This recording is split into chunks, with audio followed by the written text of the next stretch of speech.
I work with partnerships at IMLS.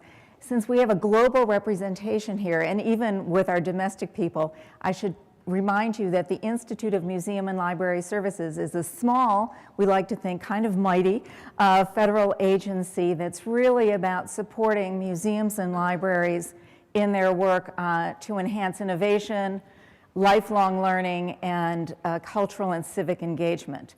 We just last week, I think, posted our new strategic plan, and you can see that our vision really very much has to do with participation and access and the role that our nation's museums and libraries play.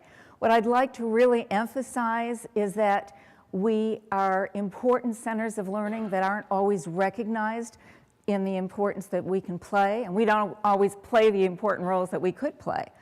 Why are we important? Well, first of all, we're everywhere. This is just in the United States. 123,000 libraries of all types, school, public, academic, research. This is a lowball number for museums. We're currently doing a census of US museums, but at least 17,500 museums, aquariums, art museums, science centers, children's museums. We are well attended, and our attendance is going up, despite rumors to the contrary. So people are going to libraries, people are going to museums, and they go for a variety of reasons. One of the reasons they go is that we have stuff. And just to build on Ruben's wonderful talk, we are places of stories. We have the DNA of civilization in our repositories. Increasingly, of course, we have tangible and digital assets. And we present them to the public raw, or because of our curatorial expertise and education expertise, we cook them a little bit. So it makes it easier for people to gain access to the knowledge that is embedded in our collections. This is one of my favorite charts. This is from the Learning Science and Informal Environments report that was done by the National Research Council. And you see the blue ocean there, you see that blue?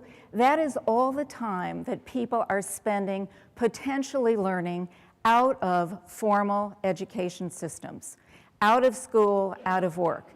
And even though museums and libraries are part of and work very closely with schools, colleges, and universities, they also have a big role to play, and they do play, in that big blue space. And that certainly responds to some of the trends we just heard identified.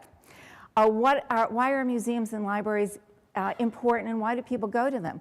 Well, they're places of curiosity, wonder, imagination. There are places that use different styles and promote different styles of learning, and they invite cross-generational learning. And as we learn more about the neuroscience of learning itself, we know that people like to learn in groups, even as much as they like self-directed learning. And sometimes they like to learn together in a particular space, as well as in online communities. So we're making both of those types of opportunities available in our museums and libraries. And one of the things we're learning about learning is that learning is about passion, it's about motivation, it's about play, it's about imagination. If any of you have read John Seeley Brown and Doug Thomas's book, A New Culture of Learning. And our institutions that promote and can promote even more effectively, I would argue, that type of participation. In addition, more and more of our institutions, but by far not all and not enough, are putting their collections online so that you can have access to the holdings in our institutions much more easily, but that's one of our biggest challenges. Just as the point that was made earlier about data, increasingly museums, libraries, scientists, scholars are working together to really create new knowledge. And that's something that our institutions have always done, but they've now moved into the new century. They're also working much more intentionally on those 21st century skills like critical thinking, like analysis of information that we all know are so important. And this is a page from a book that we did at IMLS on museums, libraries, and 21st century skills. Also, museums and libraries are accessing the wisdom of the crowd. So here you have a young man in Maine who has documented the history of his community and moving it into the main state digital library main memory network. So again, increasingly our spaces are being reconfigured and redesigned.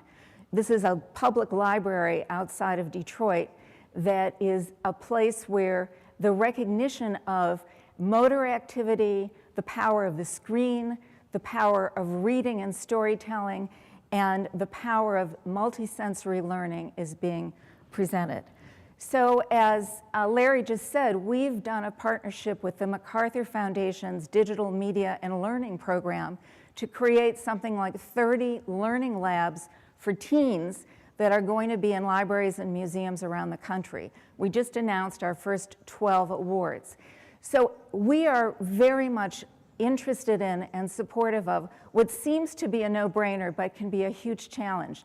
That is the both and aspect of learning. What happens on site? What happens online? With libraries having increasing amounts of e-content, a lot of library space is being reconfigured and it's being freed up for different types of activities, such as this recording studio. The other thing I want to mention is that IMLS was directed by the National Broadband Plan that we were just talking about before to work on developing principles and a framework for creating digitally inclusive communities. The digital divide and inclusion in all of its ramifications are essential issues, as we've all talked about this morning. So we worked with the International City-County Management Association and the Information School of the University of Washington and hundreds of stakeholders to create a framework for digitally inclusive communities that we hope will be used by policymakers and civic leaders at the micro and macro level of government to really promote principles of access, application, and adoption. All is not rosy. I'm one of these cup half full people, but there are many challenges, and here are a few of them. Recognition. There's still not enough recognition of the kind of learning that does and can go on in the out-of-school, beyond-school space, especially in our museums and libraries. And as Beth Merritt said yesterday, we're thrilled that the Horizon Report has recognized museums for their important education role. Research. We still know very, very little about what's working.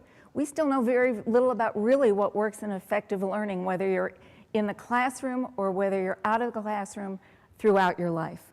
Resources. Without better evidence and without the kind of recognition, our institutions are really starving for the type of resources they need to make good on their vision, to make good on their potential. And it's also a question of leadership.